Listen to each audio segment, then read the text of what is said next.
What is civics? Civics education is something that has been not really emphasized in many curriculums everywhere. The basic idea behind civics education is how to be a responsible citizen. So, in my opinion, there's a few meaningful components to this. One is a understanding of history. You have to know how your society came to be in order for you to participate in it responsibly. So, there's history is a major part of it, and that's a lot of what we focus on at palacenter.com. And then there's a related part of it, which is learning how voting works and how governmental structure works in your current environment.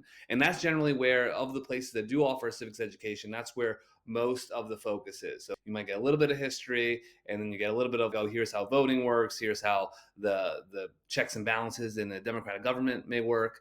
And then there's also, but that there still goes, in order to be a responsible citizen, you definitely need to know those things, but there's much more involved too. There's also literacy, meaning, do you have the ability, especially in today's world where there's so much digital media, do you have the ability to determine what's real, what's not? How do you sort of calibrate that where there's a lot of information that's true, lies by omission, lies by commission? How do you sort of deal with that? And then there's also non-state actors. A lot of history education has a focus on changes in government, which are very true.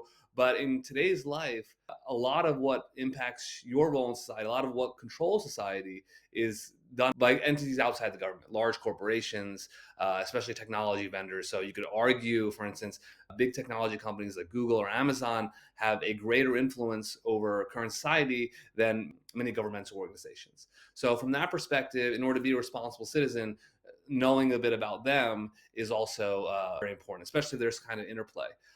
Like I mentioned at Palace Center, we're definitely focused on the history, but we're starting a lot of our things will sort of touch on these things tangentially. So we're talking mostly about government history, but we do sort of incorporate, private organizations, how they're playing a role, as well as some elements of media literacy, so that students sort of are getting ready to be the proper civics education, at least set the stage for that, so they can participate responsibly in society.